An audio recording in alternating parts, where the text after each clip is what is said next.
इंसानी जिस्म दुनिया की पेचीदा तरीन मशीन है, मोस्ट कॉम्प्लिकेटेड स्ट्रक्चर।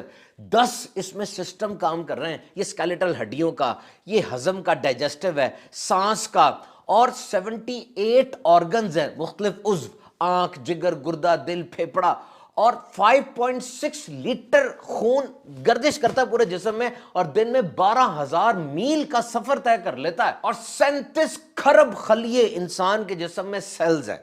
अरब मेडिकल साइंस की सारी तारीख और सारी तहकीकात पढ़ के देख लीजिए, रोजा इन सब को रिफ्रेश कर देता है, ताजा करके सारी सफाई कर देता है। अब देखिए ना, खाने का हजम होना, डाइजेशन, ये बड़ा अहम काम है। जब आप खाना खाते हैं तो पेट में मशीन चलना शुरू हो जाती है। Amylase, lipase, bile, gastric juice, सारे एंजाइम्स आते हैं और खाने को डाइजेस्ट करते हैं, हजम करते हैं। और इस वक्त चौके काम हो रहा है पेट में, खून का दबाव भी पेट की तरफ हो जाता है, और पेट को फिर भी पूरा खून नहीं मिलता, वो थोड़ा सा इधर उधर से चुरा भी लेता है, क्योंकि यहां काम हो रहा है। जिस तरह जब इंसान को गुस्सा आता है ना, तो खून का बहाव वो हाथों की तरफ हो जाता है, क्योंकि हो सकता है हाथ को इस्तेमाल करना पड़े। और ये मशीन तो सारा दिन ही चलती रहती है। हम रुकते कहां हैं? कभी यहां खाया, अब वहां खाने जा रहे हैं, अभी इसके साथ खाया, अब वो खा रहे हैं।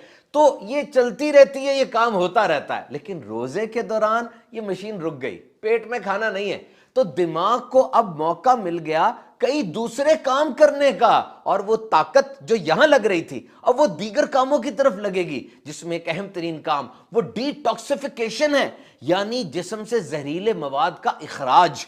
और ये जापानीज साइंटिस्ट योशिमोरी ओसुमी की जो तहकीक है, लाइजोसोम रिसाइकल, कि इतनी मशीन जब चलती है उसमें फाजिल मवाद, टॉक्सिक मटेरियल, जहरीली चीजें पैदा होती है ना, गंद पैदा होता है। एक तो ये कि वो गंद निकल जाए, और रोजे के अंदर एक स्पेशल रिसाइकल मशीन एक्टिवेट हो जाती है। और वो क्या कि ये फाजिल और गंदा मवाद ये फायदेमंद चीज में तब्दील हो जाता है। जैसे आप अपने कपड़े फेंक दें तो वो आलूदगी का सबब बनेगा, गंद पड़ जाएगा ना। लेकिन अगर वही पुराने कपड़े आप फैक्ट्री को दें और फैक्ट्री उन पुराने को नया करके आपको वापस दे दे, तो क्या ही बात है। तो रोजा इंसान के जिस्म में ये रिसाइकलिंग शुरू कर देता है। और वेब एमडी में पब्लिश एक आर्टिकल के मुताबिक ये जो डिसिप्लिन्ड हंगर है, नज्म ज़ब्त के साथ, कि ज़ेन बना हुआ है, सुबह खाऊंगा, फिर पीक आवर्स में भूखा रहूंगा, फिर आखिर में खाऊंगा, इस हालत में जिस्म में जो खून गर्दिश कर रहा है ना आपका, उसमें गंद कम से कम है, साफ खून गर्दिश कर रहा है। और ये साफ खून की सप्लाई जब ब्रेन को मिलती है, क्लीनर थॉट्स, बेटर मेमोरी और इंक्रीज शार्पनेस, यानी परेशान को नहीं बल्कि अच्छी सोचें आएंगी, मेमोरी, याददाश्त तेज होगी, और इंसान की क्रिएटिविटी, कुछ नया सोचने का उसको मिलेगा। और जिस्म के अंदर गुड हार्मोन जो एंडोर्फिन्स हैं, डोपामीन है, इनकी मिकदार बढ़ती है, तो मायूसियां छटती हैं, और रोजा इंसान को ताजा कर देता है। और ये लिम्फेटिक सिस्टम, यानी इंसान के जिस्म के अंदर जो अपनी आर्मी होती है, जो बाहर से आने वाले जरासीमों को, गंदी चीजों को रोकती है या पीछे करती है, रोजे के अंदर ये रिफ्रेश होती है, इसको भी एक ताजगी मिलती है, और पूरा इम्यून सिस्टम वो जबरदस्त अंदाज से वर्किंग ऑर्डर में आ जाता है। और ये तो बिल्कुल क्लियर है कि रोजे में इंसान के अंदर बर्दाश्त पैदा होती है, फोकस और माइंडफुलनेस।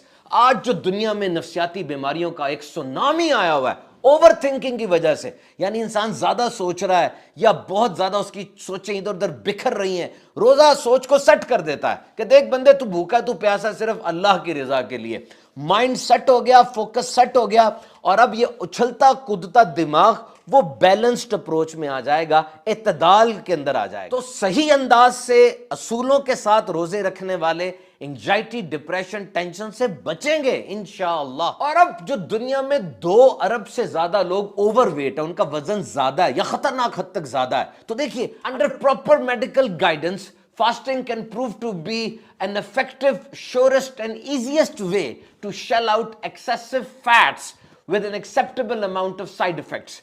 सही तरीके से रोजा आपने रखा है तो जिस्म की जायद चर्बी घुलना शुरू हो जाएगी। देखिए, आखिरी खाना कौन सा खाया था? सहरी का ना। 9-10 बजे तक उसकी ताकत मिलती रही, उसके बाद ताकत तो चाहिए, खाना नहीं है, तो जिस्म में जो जायद चर्बी है वो घुलेगी ताकि एनर्जी मिले। और विसरल फैट, यानी जो अंदर कहीं जिस्म के आज़ा के ऊपर चर्बी चढ़ी होती है खतरनाक, वो भी घुलेगी और ऊपर वाली भी घुलना शुरू होगी। लेकिन ये उस सूरत में होगा जब आप इत्तेदाल और म्याना रवि रखेंगे। अगर ऐसा हुआ कि जनाब इफ्तारी में खाना खाया اور پکوڑے سموسے دہی بلے فروٹ چاٹ بہت کچھ کھایا اور تھوڑی دیر بعد کہا کھانا لائیں، تو پہلے والا کیا تھا؟ وہ تو افطاری تھی، کھانا تو اب کھائیں گے، اور اس کے بعد رات کو پھر سحری میں، یعنی سحری میں اس لیے زیادہ کھا رہے ہیں کہ سارا دن بھوکا رہنا ہے، اور افطاری میں زیادہ کیوں کھا رہے ہیں کہ جی سارا دن بھوکے رہے ہیں۔ تو اگر اس طرح کریں گے تو ڈیزائربل ویٹ لاس نہیں بلکہ انڈیزائربل ویٹ گین ہو جائے گا، وزن کم نہیں بلکہ وزن زیادہ ہو جائے گا۔ تو واقعتاً یہ neuro protective, cardio protective, brain protective, پورے جسم کے ایک ایک عضو کی ٹیوننگ ہو جاتی ہے رمضان المبارک میں۔ تو آپ روزے رکھیے احتیاط کے ساتھ، برداشت کے ساتھ اور اصول و ضوابط کے ساتھ، انشاءاللہ عز و جل اس کا نتیجہ دیکھیں گے۔ اور واقعی روزے میں تو شفا ہے، کیونکہ اللہ کے پیارے اور آخری نبی صلی اللہ علیہ وسلم نے ارشاد فرمایا روزہ رکھو تندرست ہو جاؤ گے۔